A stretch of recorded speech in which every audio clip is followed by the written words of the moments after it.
Welcome to Gaya Guidance Program. Myself Akash Anand, mathematics teacher, +2 high school both Gaya. Going to continue the session of permutation and combination, class 11th algebra. बच्चों आज के session में हम लोग circular permutation की बात करेंगे. अभी तक हम लोग परमुटेशन जो पढ़ रहे थे वो एक लीनियर परमुटेशन था, लेकिन अब हम लोग बात करेंगे सर्कुलर परमुटेशन की कि सर्कुलर परमुटेशन क्या होता है. ये लीनियर परमुटेशन से थोड़ा डिफरेंट होता है. देखिए मैं आपको समझाऊंगा, आई थिंक आप समझेंगे भी, और उसको बनाने का तरीका भी कुछ अलग होता है. तो आइए हम लोग इसकी शुरुआत करते हैं. देखिए अगर मान लीजिए हम यहाँ पर बात कर रहे हैं सर्कुलर परम्यूटेशन,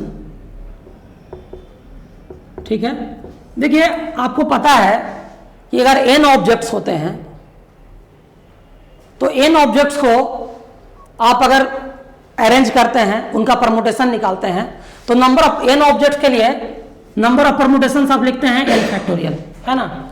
अगर n ऑब्जेक्ट्स का परमुटेशन आप करते हैं, n ऑब्जेक्ट्स का अगर आप अरेंजमेंट करते हैं, तो उसका जो नंबर ऑफ परमुटेशन होता है वो n फैक्टोरियल होता है. ऐसा आप लोग पिछले क्लास में भी देख चुके हैं. लेकिन अगर इन्हीं n ऑब्जेक्ट्स को हम एक लाइन में अरेंज ना करके अगर हम एक सर्किल में अरेंज करें, तब जो नंबर ऑफ परमुटेशंस होता है वो होता है n-1 फैक्टोरियल, ठीक है. अब n-1 फैक्टोरियल क्यों होता है, इसी चीज को हम लोग को समझना है कि अगर n ऑब्जेक्ट्स का हम परमुटेशंस निकालते हैं, लीनियर परमुटेशन निकालते हैं, तो वो n फैक्टोरियल आता है. लेकिन यही उसका हम अगर सर्कुलर परमुटेशन करते हैं तो n-1 फैक्टोरियल होता है. ऐसा क्यों होता है हम लोग इसको समझेंगे, ठीक है. तो देखिए समझने के लिए हम लोग एक एग्जांपल लेते हैं. मान लेते हैं कि ये एक सर्किल है और इस सर्किल, ये जो सर्किल है, इस सर्किल में हम लोग 4 लोग को अरेंज कर रहे हैं. A B C D 4 persons हैं, ए बी सी और डी, ये 4 पर्सन्स हैं. इनको हम सर्किल पे अरेंज करते हैं. तो मान लीजिए कि हमने ए को यहां पर स्थान दिया है, बी को हमने यहां स्थान दिया, सी को हमने यहां स्थान दिया और डी को हमने यहां स्थान दिया. और अगर हम इसको लाइन पे अरेंज करते हैं तो देख लीजिए ये लाइन है ए बी सी डी, देख लीजिए ये लाइन पर उसको अरेंज किया गया है. अब देख लीजिए कि हम थोड़ा सा क्या करते हैं कि हम अब जो है ए के पोजीशन को चेंज करते हैं. देखिए हमने ए को यहां पर रखा है, तो ए के सामने में सी बैठा हुआ है और ए के दाएं साइड में बी है और बाएं साइड में डी है. अगर मान लीजिए कि हम इस अरेंजमेंट को थोड़ा सा ऐसे करते हैं, इसी सर्किल को, देखिए जहां पर बी था वहां पर ए आ गया. जब बी जहां पर था वहां पर ए चला आया, तो सी की जगह पर अब बी चला गया और बी की जगह पर जो है अब डी की जगह पर कौन, अब जो है एक डी की जगह पर सी चला गया और इसकी जगह पर डी चला आया, ठीक है. ये आप देख रहे हैं कि एक दूसरा अरेंजमेंट लग रहा है आपको. फिर उसी तरह से अगर इस सर्किल में देखें, थोड़ा सा सर्किल को छोटा कर देते हैं, अगर हम ए को आप यहाँ भेज दें तो बी हमारा यहाँ आ जाएगा, सी हमारा यहाँ आ जाएगा और डी हमारा यहाँ आ जाएगा. और फिर से इसी सर्किल को थोड़ा और छोटा कर देते हैं, लिखने की जगह नहीं है इसलिए, चलो ठीक है यहाँ पे करते हैं. अगर मान लीजिए कि अब ए को हम यहाँ भेज दे रहे हैं, तो ए को अगर यहाँ चला रहे हैं तो बी यहाँ आ जा रहा है, सी यहाँ आ जा रहा है और डी यहाँ आ जा रहा है. अब ये 4 सर्किल में देखिए कि ए का पोजीशन जो है रोटेट किए, ए को जो हम रोटेट किए यहाँ ला दिए, फिर एक बार ए को यहाँ लाए, है ना, फिर यहाँ से फिर ए को यहाँ ले आए और फिर लास्ट में ए को ऊपर ले आए, ठीक है. लेकिन अब लाइन में देखते हैं, तो लाइन में देख रहे हैं तो आप देखिए यहाँ पे ए बी सी डी है. अब यहाँ पर ए को अगर पुश करते हैं तो क्या होता है, अब यहाँ पर डी आ जाएगा, पहले डी हो जाएगा यहाँ पे और ए बी सी हो जाएगा. फिर से अगर ए को पुश करते हैं यहाँ पे तो क्या होता है, ए चला जाएगा यहाँ पर, तो फिर क्या हो जाएगा, सी यहाँ हो जाएगा आगे, फिर यहाँ हो जाएगा डी और यहाँ पर हो जाएगा आपका हो जाएगा यहाँ पे ए और यहाँ फिर हो जाएगा बी. और फिर से अगर पुश करते हैं तो क्या होगा, बी आ जाएगा हमारा आगे, सी यहाँ आ जाएगा, डी यहाँ आ जाएगा और ए यहाँ आ जाएगा. देखिए यहाँ पर देखिए कि 4 व्यक्तियों का अरेंजमेंट है, 4 पर्सन्स हैं, ए बी सी और डी, ये 4 व्यक्ति हैं. चारों का अरेंजमेंट देखिए सर्किल पे भी हमने किया है और यही अरेंजमेंट हमने लाइन पे भी किया है. तो ये जो सर्किल में अरेंजमेंट आप देख रहे हैं कि हम जो है अभी ए बी और सी और डी का जो पोजीशन है उसको थोड़ा सा क्लॉकवाइज देख रहे हैं। क्लॉकवाइज रोटेशन अगर हो रहा है, अगर क्लॉकवाइज रोटेशन हो रहा है तो ए जो है इसको हम क्लॉकवाइज घुमाते हुए यहां पे लाए तो बी यहां चला गया है ना, सी की जगह पर बी चला गया और डी की जगह पर सी चला गया और ए की जगह पर फिर डी आ गया। यानी आप चार अरेंजमेंट को देख लीजिए, ये चारों अरेंजमेंट क्या डिफरेंट है या सेम है? हम कहेंगे कि ये चारों अरेंजमेंट सेम है। अब कहिए कैसे सेम है? तो देखिए ए के सामने सी बैठा था, ए के सामने सी बैठा था और उसके राइट साइड में दाहिने साइड में बी बैठा था और बाएं साइड में डी बैठा था। सारा एलिमेंट तो ऐसा ही है। यहां पे देख लीजिए कि ए के सामने अभी भी सी बैठा है, ए के दाहिने साइड में बी बैठा है और ए के बाएं साइड में डी बैठा है। यहां भी देख लीजिए ए के सामने सी बैठा हुआ है, देखिए यहां पे ए के सामने सी बैठा हुआ है और ए के दाहिने साइड में बी है और बाएं साइड में डी है। उसी तरह से फिर देख लीजिए यहां पर ए के सामने सी बैठा हुआ है, उसके दाहिने साइड में बी है और बाएं साइड में डी बैठा हुआ है। तो यानी हम ये चार अरेंजमेंट जो है ये चारों डिफरेंट अरेंजमेंट नहीं है, ये चारों अरेंजमेंट सेम ही है। डिफरेंट अरेंजमेंट तब होता ना कि ए के अगल बगल का जो व्यक्ति है वो बदल जाता या सामने का व्यक्ति है जो बदल जाता, लेकिन कुछ बदल ही नहीं रहा, यानी कि ये चारों अरेंजमेंट सेम है।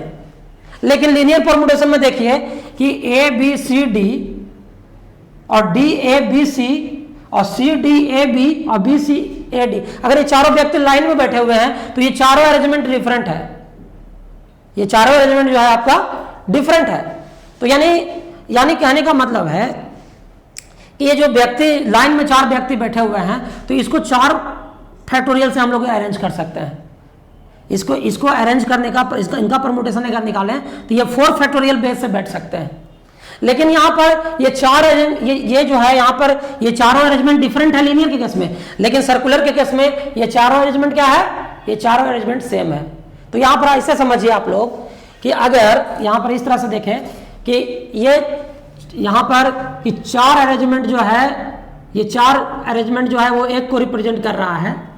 यहाँ पर चार डिफरेंट अरेंजमेंट जो है एक को रिप्रेजेंट कर रहा है। देखने से ये चार डिफरेंट अरेंजमेंट एक को रिप्रेजेंट कर रहा है, यानी चार अरेंजमेंट देखने में लग रहा है कि ये चार है लेकिन वास्तव में ये एक है। तो एक अरेंजमेंट 1/4 अरेंजमेंट को शो करेगा। तो ये जो फैक्टोरियल चार अरेंजमेंट है वो क्या होगा? 1/4 गुने 4 फैक्टोरियल, यानी 4 फैक्टोरियल डिवाइडेड बाई 4। तो ये आपका हो गया 4 - 1 फैक्टोरियल, यानी आपका ये 3 फैक्टोरियल हो गया, है ना। तो देखिए इस तरह से आप समझ सकते हैं। आप 5 का भी केस ले सकते हैं, 6 का भी केस ले सकते हैं, समझ रहे हैं बातों को। तो यहाँ पर देखिए कि अगर 4 अरेंजमेंट है, ये 4 अरेंजमेंट है, जो चार अरेंजमेंट है नहीं, वास्तव में ये एक ही अरेंजमेंट है, क्योंकि ए का जो रिलेटिव पोजीशन में जो ऑब्जेक्ट्स बैठे हुए हैं, ये बी है, सी है या डी है, एक रेस्पेक्ट में इसके पोजीशन में कोई परिवर्तन नहीं है। लेकिन लीनियर में ये 4 डिफरेंट अरेंजमेंट है। तो इस तरह से आप आई थिंक आप समझ गए होंगे कि सर्कुलर परम्यूटेशन में क्या होता है। लेकिन आप इसको एक बार और समझिए कि यहाँ पर अगर हम लोग इस अरेंजमेंट को एक और तरीके से देखें, ये जो अरेंजमेंट को आप देख रहे हैं इसको हम एक और तरीके से देखें। ये हमने अभी क्या किया था कि रोटेशन हमने ए का किया था। कैसे? हमने ए का रोटेशन जो किया था, ए का रोटेशन हमने क्लॉकवाइज किया है। अगर हम ए का रोटेशन एंटी क्लॉकवाइज कर दे तो क्या हो जाएगा? देख लीजिए, ए बी ए 4 सर्किल हम बनाते हैं और हम अब जो ए को इधर अरेंज किए थे, ये हमारा ए यहाँ था, बी यहाँ था, सी यहाँ थे और डी यहाँ था। अगर हम इसको इस तरह से रोटेट कराएं, यानी कि अभी हमने जो अरेंजमेंट किया था, क्या किया था? हमने ये अरेंजमेंट किया था आपका एंटी क्लॉकवाइज, सॉरी हमने एंटी क्लॉकवाइज अरेंजमेंट किया था। अगर क्लॉकवाइज अरेंजमेंट करेंगे तो क्या होगा? ए यहाँ आ जाएगा, है ना। जब ए यहाँ आएगा तो आपका डी यहाँ आ जाएगा और डी यहाँ आएगा तो सी आपका यहाँ आ जाएगा, बी आपका यहाँ आ जाएगा, है ना। अगर हम लोग ए को अब यहाँ लाते हैं, ए को यहाँ लाते हैं तो अब क्या होगा? डी आपका यहाँ आ जाएगा, सी आपका यहाँ आ जाएगा, बी यहाँ आ जाएगा। अगर हम लोग अब ए को यहाँ ले आते हैं तो डी आपका यहाँ आ जाएगा, सी आपका यहाँ आ जाएगा और बी आपका यहाँ आ जाएगा, ठीक है। तो अब ये देखिए, ये सब ये जो अरेंजमेंट है, ये जो अरेंजमेंट है ये अब जो है अब तो वेरी कर रहा है। देख लीजिए ये जो अरेंजमेंट है, अब यहाँ पर ए बी सी डी, यानी ए के यहाँ पर ए जो है, ए के सामने सी था और ए के सामने आपका सी था और इसके लेफ्ट में राइट में बी था और लेफ्ट में डी था। यहाँ पर देख लीजिए कि ए के सामने फिर से सी है लेकिन अब क्या है कि यहाँ पर अरेंजमेंट जो है बदल जा रहा है। तो यहाँ पर एक चीज यहाँ पर ऐसे समझिए, अगर मान लीजिए कि हम लोग इस ऑर्डर पर ध्यान ना दें, क्लॉकवाइज एंटी क्लॉकवाइज का जो झमेला है इसको भूल जाइए। हम लोग इमेजिन करते हैं मोती का कोई माला है, तो मोती का अगर कोई माला है तो मोती का माला है तो आप उसको दोनों साइड से देखिएगा, उसका एक फेस से देखिए और दूसरे फेस से देखिए, तो वहां पर क्लॉकवाइज और एंटी क्लॉकवाइज में कोई फर्क नहीं पड़ता है। यानी वहां पर क्लॉकवाइज अरेंजमेंट और एंटी क्लॉकवाइज अरेंजमेंट का कोई औचित्य नहीं है, यानी दोनों अरेंजमेंट सेम हो जाएगा। तो उस स्थिति में जो एन ऑब्जेक्ट्स जो है, अगर उसको हम सर्किल में उसको सर्कुलर परम्यूटेशन निकालते हैं एन ऑब्जेक्ट्स का, तो n-1 फैक्टोरियल होता है, n-1 फैक्टोरियल इसका होता है ना। लेकिन अगर हम उसको क्लॉकवाइज या एंटी क्लॉकवाइज के झंझट से दूर कर दें, एंटी क्लॉकवाइज और क्लॉकवाइज सेम ही हो जाए, तो उस स्थिति में परम्यूटेशन क्या हो जाएगा, हाफ इंटू n-1 परम्यूटेशन हो जाएगा। ये तरीका इसका हो जाएगा, ठीक है। तो इस तरह से सर्कुलर परम्यूटेशन क्या होता है, आई थिंक आप लोग समझ गए होंगे, ठीक है।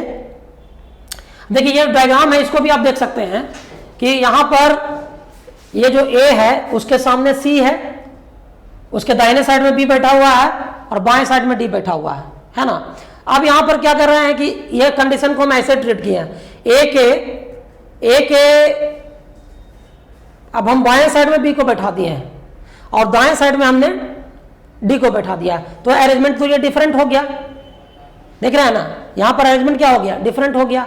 अभी A के इस डायग्राम में आप देख रहे थे कि A के दाएं साइड में B था और A के बाएं साइड में D था। अब क्या किए कि A के दाहिने साइड में D को कर दिया, B के और A के बाएं साइड में B को कर दिया और C जो सामने था वो सामने ही बैठा हुआ। तो ये दो डिफरेंट अरेंजमेंट जो है, ये तो अरेंजमेंट डिफरेंट है, लेकिन अगर मोतियों का माला हो, कोई हार हो, फूलों का बना हुआ कोई माला हो, तो उसमें सारे फूल आइडेंटिकल हैं या सारे मोती आइडेंटिकल हैं, तो उसमें ये जो अरेंजमेंट है और ये जो अरेंजमेंट है, ये दोनों अरेंजमेंट सेम माना जाएगा।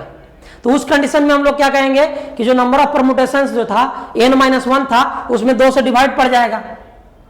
तो इस तरीके से हम लोग समझ सकते हैं कि नंबर ऑफ परम्यूटेशन इस केस में n-1 फैक्टोरियल डिवाइडेड बाई 2 हो जाएगा। अब देखिए कुछ प्रॉब्लम्स हैं, इन प्रॉब्लम्स को थोड़ा समझते हैं। देखिए इसमें कहा जा रहा है कि in how many ways 6 boys and 4 girls can be seated at round table if there is no restriction. पहला है कि एक राउंड टेबल पे 6 बॉयज हैं और 4 गर्ल्स हैं, उनको किस तरह से बैठाया जा सकता है, अरेंज किया जा सकता है जब वहां पर कोई रेस्ट्रिक्शन नहीं हो, पहला। दूसरा, all the 4 girls sit together, चारों गर्ल्स एक साथ बैठे। All the 4 girls do not sit together, चारों गर्ल्स एक साथ नहीं बैठे। और नो गर्ल्स सिट टुगेदर, और कोई गर्ल्स साथ में नहीं बैठे। क्या अरेंजमेंट होगा? तो देखिए इसको हम लोग कैसे समझ सकते हैं, जरा इसको समझने का प्रयास कीजिए। यहां पर क्वेश्चन क्या कहा जा रहा है, यहां पर क्वेश्चन में कहा जा रहा है कि मान लीजिए कि ये सर्कुलर टेबल है और सर्कुलर टेबल पर यहां पर बॉय B1 है, यहां पर बॉय आपका B2 है, यहां पर बॉय आपका B3 है, यहां पर बॉय आपका B4 है, यहां पर बॉय आपका B5 है और यहां पर बॉय आपका B6 है। ठीक है, ये 6 बॉयज हैं और 4 गर्ल्स भी हैं। मान लीजिए गर्ल्स है G1, G2, G3 और ये G4, ये 4 गर्ल्स हैं। तो यहां पर अब कहा जा रहा है कि पहला कंडीशन में कि कितने तरीके से बॉयज और गर्ल्स को बैठाया जा सकता है टेबल पे जब कोई रेस्ट्रिक्शन ना हो। तो देखिए कोई रेस्ट्रिक्शन ना हो तो बॉयज आपका कितना है, बॉयज आपका 6 है, गर्ल्स की संख्या आपका 4 है, टोटल आपका हो गया 6 और 4 10। तो अगर इनको बिना रेस्ट्रिक्शन के अगर अरेंज कर सीट पर बैठाना है तो बिना रेस्ट्रिक्शन के जो यहां पर हो जाएगा total number of arrangement, total number of arrangement without restriction, तो क्या हो जाएगा, ये हो जाएगा फैक्टोरियल n-1 यानी फैक्टोरियल 10-1 यानी 9 फैक्टोरियल। और 9 फैक्टोरियल बेस से इसको हम लोग बैठा सकते हैं। ठीक है, 9 फैक्टोरियल तरीके से इसको बैठाया जा सकता है। लेकिन अगर मान लीजिए ये पहला क्वेश्चन में तो कहा जा रहा है कि कोई रेस्ट्रिक्शन नहीं है, लेकिन अगला कंडीशन में कहा जा रहा है कि चारों गर्ल्स को एक साथ बैठाना है। तो चारों गर्ल्स को अगर एक साथ बैठाना है तो ये चारों गर्ल्स को एक यूनिट मान लिया जाएगा। अगर चारों गर्ल्स को एक साथ बैठना है तो इसको 1 यूनिट मान लिया जाएगा। तो 1 यूनिट जब मान लिया जाएगा तो 6 बॉयज हैं हमारे, 6 बॉयज हैं, और ये चारों यूनिट गर्ल्स जो हैं G1, G2, G3 और G4, ये चारों गर्ल्स को अगर 1 यूनिट मान लिया जाए, 1 यूनिट मान लिया जाए तो टोटल 7 फैक्टोरियल होंगे इनको अरेंज करने के। 7 मतलब सॉरी टोटल 7 मतलब हो जाएंगे नंबर्स, और इनको अरेंज करने का जो नंबर होगा वो 7 - 1 फैक्टोरियल होगा, यानी 6 फैक्टोरियल तरीके से हम लोग इसको अरेंज कर सकते हैं। लेकिन ये जो 4 गर्ल्स हैं ये भी तो आपस में अरेंज हो सकते हैं। तो ये 4 गर्ल्स जो हैं आपस में कितने तरीके से अरेंज हो सकते हैं? तो ये आपस में फैक्टोरियल 4 तरीके से अरेंज हो सकते हैं। ये चारों गर्ल्स भी तो अपना पोजीशन अदल बदल के बैठ सकती है, तो इनका परमुटेशन फैक्टोरियल 4 तरीके से होगा। तो टोटल नंबर ऑफ परमुटेशन जो होगा मल्टीप्लिकेशन प्रिंसिपल लगाएंगे तो 6 फैक्टोरियल इंटू 4 फैक्टोरियल तरीका हो जाएगा इनके बैठने का।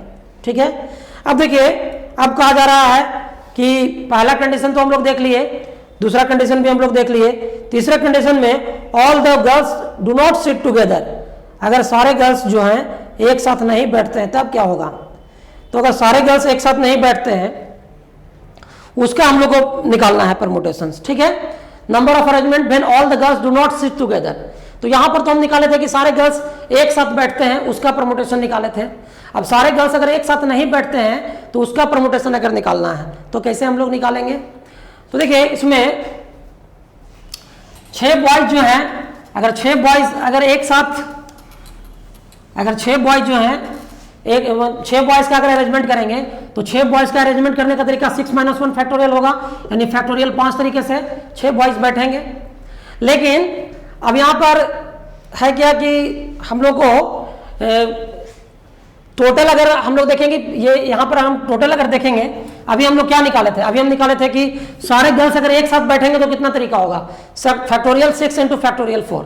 लेकिन अगर सारे गर्ल्स एक साथ नहीं बैठेंगे तो बॉयज और गर्ल्स दोनों की संख्या को अगर मिला दें हम लोग तो कितना हो जाएगा? बॉयज और गर्ल्स दोनों की संख्या को मिलाएंगे तो 6 बॉयज और 4 गर्ल्स मिला के 10 हो जाएगा। तो फैक्टोरियल 9 तरीके से बैठ सकते हैं बिना रेस्ट्रिक्शन से के उन लोग, लेकिन बिना रेस्ट्रिक्शन के फैक्टोरियल 9 तरीके से बैठ सकते हैं। लेकिन अगर एक साथ गर्ल्स को अगर बैठना है तो उसका तरीका है फैक्टोरियल 6 इंटू फैक्टोरियल 4। अगर इसको घटा देंगे फैक्टोरियल 9 में से फैक्टोरियल 6 इंटू फैक्टोरियल 4 को, तो यहाँ पर निकल जाएगा क्या कि दोनों को एक साथ नहीं बैठने का या परमुटेशन निकल जाएगा। अब चौथा कंडीशन है हमारा, चौथा कंडीशन कहता है कि चौथे कंडीशन में निकालना है हम लोग को नो गर्ल्स सिट टुगेदर, यानी कोई गर्ल्स साथ नहीं बैठे, कोई भी गर्ल्स साथ में नहीं बैठे, उसका हम लोग को कंडीशन निकालना है। ठीक है, यहां पर था कि कोई भी गर्ल्स साथ नहीं बैठे। पहले वाले केस में हम क्या निकाले थे कि all 4 girls do not sit together, ये चारों लड़की एक साथ नहीं बैठे। लेकिन अब हम लोग को निकालना है, क्या निकालना है हम लोग को कि अब निकालना है हम लोग को कि कोई भी गर्ल्स साथ में ना बैठे। तो कोई भी गर्ल्स अगर साथ में नहीं बैठे तो आप देख लीजिए कि यहां पर हम रखे थे बॉय B1 यहां पर था, B2 यहां पर था हमारा, B3 हमारा यहाँ पर है, B4 हमारा यहाँ पर है, B5 हमारा यहाँ पर है और B6 हमारा यहाँ पर है। इसके पहले वाले केस में हम निकाले थे कि चारों गर्ल्स को एक साथ नहीं होना चाहिए। लेकिन अब क्या है कि कोई भी गर्ल्स एक साथ ना बैठे उसका परमुटेशन निकालना है। तो कोई भी गर्ल्स एक साथ नहीं बैठे, ये तरीका तब संभव होगा जब 2 बॉयज के बीच में गर्ल्स को बैठाएंगे। जैसे एक गर्ल्स को अगर यहाँ बैठा सकते हैं, यहाँ बैठा सकते हैं, यहाँ बैठा सकते हैं, यहाँ भी बैठा सकते हैं, यहाँ भी और यहाँ भी बैठा सकते हैं। तो देखिए 1 2 3 4 5 6 वैकेंट प्लेसेस हैं और 6 वैकेंट प्लेसेस पर गर्ल्स को कहीं भी बैठा सकते हैं। तो गर्ल्स को बैठाने के लिए जो नंबर ऑफ परमुटेशंस होगा वो क्या हो जाएगा? 4p6 हो जाएगा, सॉरी 6p4 हो जाएगा, है ना। 4 मतलब 6 पोजीशन में किसी भी 4 पोजीशन पर अगर गर्ल्स को बैठाएंगे उसके बैठाने का जो अरेंजमेंट होगा वो क्या होगा? 6p4 होगा। लेकिन अगर बॉयज का जो संख्या है वो हमारा 6 है तो बॉयज को अरेंज करने का तरीका क्या होगा? 6 - 1 फैक्टोरियल यानी कि 5 फैक्टोरियल, दोनों को मल्टीप्लाई कर देंगे। ये जो कंडीशन आएगा वो हमारा हो जाएगा कितना? फैक्टोरियल 5 इंटू फैक्टोरियल यहाँ पर 6 हो जाएगा और डिवाइडेड बाई फैक्टोरियल 2 हो जाएगा यहाँ पे। यानी यहाँ से क्या हो जाएगा? ये जो तरीका होगा इसको हम लोग निकाल लेंगे। फिर यहाँ पे इसको हम लोग क्या कर सकते हैं, इसको कैलकुलेट कर सकते हैं हम लोग। फैक्टोरियल 5 इंटू फैक्टोरियल 6p4 का वैल्यू निकालेंगे तो 6p4 का वैल्यू कितना हो जाएगा? इसको कैलकुलेट करेंगे तो क्या हो जाएगा? ये हो जाएगा आपका, ये 5 है, इसको 6 को हम लोग क्या लिख सकते हैं? 6 इंटू फैक्टोरियल 5 लिख सकते हैं। और यहाँ पर आपका 2 फैक्टोरियल का वैल्यू 2 ही होगा, 3 से कट जाएगा, तो 3 इंटू फैक्टोरियल 5 का स्क्वायर। इतना सारा तरीका होगा इसके बैठने का, ठीक है। तो इस तरह से हम लोग साइक्लिक परमुटेशन या सर्कुलर परमुटेशन का भी क्वेश्चन हम लोग देख चुके हैं। चलिए एक और क्वेश्चन की ओर बढ़ते हैं। अगला जो हमारा क्वेश्चन है, देखिए अगला क्वेश्चन है, इसको समझिए। Find the number of ways in which 10 different beads can be arranged to form a necklace so that 3 particular beads are always together. देखिए यहां पर सर्कुलर परमुटेशन में भी रेस्ट्रिक्शन आ गया, सर्कुलर परमुटेशन में भी रेस्ट्रिक्टेड परमुटेशन है। इसमें देखिए कहा जा रहा है कि 10 डिफरेंट बेड्स हैं, मतलब बेड्स का मतलब क्या होता है, मानिक होता है, जिस या बोल सकते हैं कि मोती भी समझ सकते हैं उसको, यानी मानिक या मोती भी बोल सकते हैं। तो 10 डिफरेंट बीड्स हैं और उनसे हमको क्या बनाना है, नेकलेस बनाना है। लेकिन इसमें कंडीशन यह है कि 3 पार्टिकुलर बीड्स, यानी 3 विशेष प्रकार के जो बीड्स हैं उनको एक साथ आना चाहिए। तो देखिए इसमें क्या करेंगे हम लोग, यानी हम लोग क्या करेंगे कि 10 डिफरेंट बीड्स जो हैं उसमें से 3 डिफरेंट बीड्स को एक साथ हमेशा रहना चाहिए। तो क्या करेंगे, 10 में से 3 को घटा देंगे, यानी 10 डिफरेंट बीट्स में से 3 पार्टिकुलर बीट्स को हटाएंगे।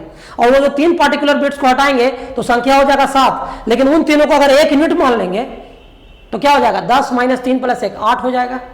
अब चूंकि माला जो या माला बन रहा है, नेकलेस बन रहा है अगर, तो उसमें जो नंबर ऑफ परमुटेशंस होता है वो क्या होता है, हाफ इंटू फैक्टोरियल n - 1। तो यहाँ तरीका क्या होगा, हाफ इंटू फैक्टोरियल 8 - 1, यानी फैक्टोरियल 7/2 बेज होगा इसको अरेंज करने का। लेकिन जो फैक्टोरियल 7/2 बेस तो होगा, लेकिन जो 3 पार्टिकुलर बिट्स हैं जिनको एक साथ रखा गया है वो भी तो आपस में अरेंज हो सकते हैं। तो 3 बिट्स हैं, अगर वो आपस में अरेंज होंगे तो उनको अरेंज होने का तरीका क्या होगा, फैक्टोरियल 3 हो जाएगा। और जब फैक्टोरियल 3 होगा तो टोटल नंबर ऑफ बेस निकालना होगा। तो ये 7/7 फैक्टोरियल 2 है, उसमें फैक्टोरियल 3 से मल्टीप्लाई करेंगे तो टोटल जो हमारा नंबर ऑफ अरेंजमेंट होगा वो क्या हो जाएगा, 3 इंटू 2 इंटू फैक्टोरियल 7/2, और इसका वैल्यू जो है होगा 15,120। इतना सारा तरीका होगा। तो इस प्रकार ये सर्कुलर परमुटेशन जो है आपको कंप्लीट किया गया है। आपके स्टेट बोर्ड के सिलेबस में ये नहीं है, ना आपको सीबीएसई के सिलेबस में है, ना एनसीईआरटी के सिलेबस में है। लेकिन जो इंजीनियरिंग के एंट्रेंस एग्जाम होते हैं, जेई मेंस या जेई एडवांस के जो एग्जाम्स होते हैं, उसमें सर्कुलर परमुटेशन से भी प्रश्न पूछे जाते हैं। इसलिए कॉम्पिटिटिव व्यू से सर्कुलर परमुटेशन आप लोग के लिए बहुत इंपॉर्टेंट है। लेकिन आपके 12th बोर्ड में या ये 11th 12th के सिलेबस में ये आपका नहीं है, बट एंट्रेंस एग्जाम का सिलेबस में है। तो इसको आप लोग थोड़ा सा फोकस करेंगे। धन्यवाद। फिर अगले क्लास में हम लोग कॉम्बिनेशन पढ़ेंगे।